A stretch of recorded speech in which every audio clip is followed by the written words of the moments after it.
Moving away from scientific research to practical applications of mentalization, we see that in recent years psychotherapists have increasingly recognized mentalization as a fundamental component of psychotherapeutic treatment.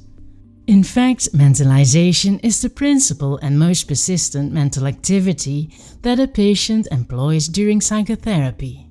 Patients mentalize when they narrate their reasons for seeking psychological help, when they explain how they experience situations, when they disclose details of their relationships with others, and so forth. Most importantly, patients activate and develop their ability to mentalize through the associations they make between their own mental states and behavior and the mental states and behavior of others, including their mental states and interactive behavior with the therapist.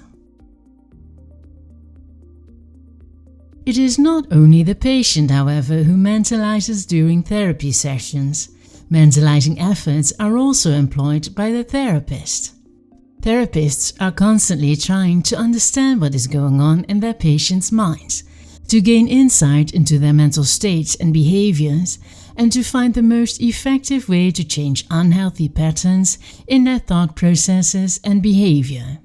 Furthermore, therapists help patients to develop their mentalizing abilities. First, to help them understand and navigate their own inner world.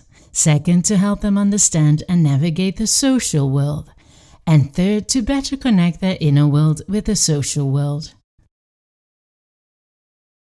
A clinical therapy that focuses on mentalization in particular is known as mentalization-based therapy. The development of this therapy finds its roots in research on theory of mind in relation to children with autism spectrum disorders. Therapeutic interventions of this nature have been extended to adult patient groups and to patient groups with other psychological disorders. Adaptive mentalization-based integrative treatment is a recent example of this extension of mentalization-based therapy. Both therapeutic interventions focus on patient groups with complex psychological problems, in particular those with borderline personality disorder. People who suffer from borderline personality disorder form a population that represents extreme deficiencies in mentalizing and affective communication. Underdeveloped mentalization abilities have serious implications in relation to the formation of secure attachment relationships and self-development, both problematic areas for people who suffer from borderline personality disorder. Vice versa, our self-image and the attachment relationships that we develop, especially with our primary caregivers during childhood, significantly influence the strength of our mentalizing abilities. Securely attached individuals tend to have more complex and sophisticated mentalizing abilities than insecurely attached individuals. Both within and outside of the clinical field, there is one major factor that presents unique challenges to our ability to mentalize about others, which is socio-cultural diversity.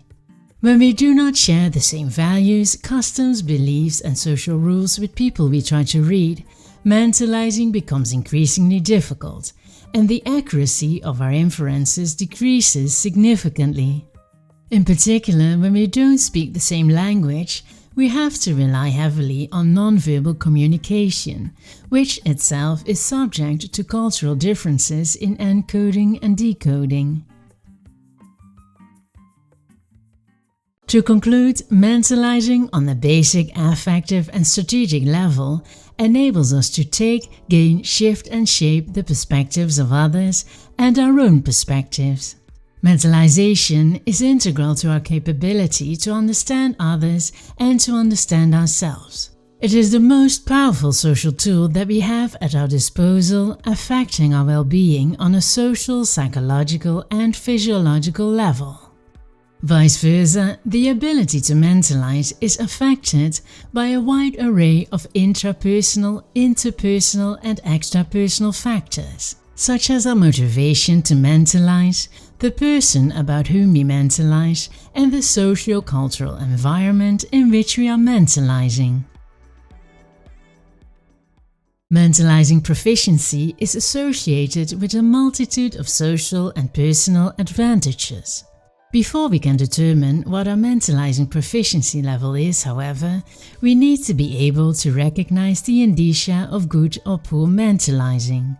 This is critical to estimating not only our own level of mentalizing mastery, but also the level of those with whom we interact. Possessing well-developed mentalization skills yourself doesn't guarantee successful interactions with others, especially with those who are struggling with severely underdeveloped mentalization skills. As is the case with most social interactions, it takes two to tango. If our interactional counterpart is impaired in their ability to mentalize, social interactions, especially complex ones, can prove to be challenging. Finally, beyond recognizing good or poor mentalizing in others, we need to be vigilant of the use of tactics that are indicative of pseudo-mentalization. Mentalization is our most powerful social tool, and its power invites some people to use tricks that can masquerade as mentalization.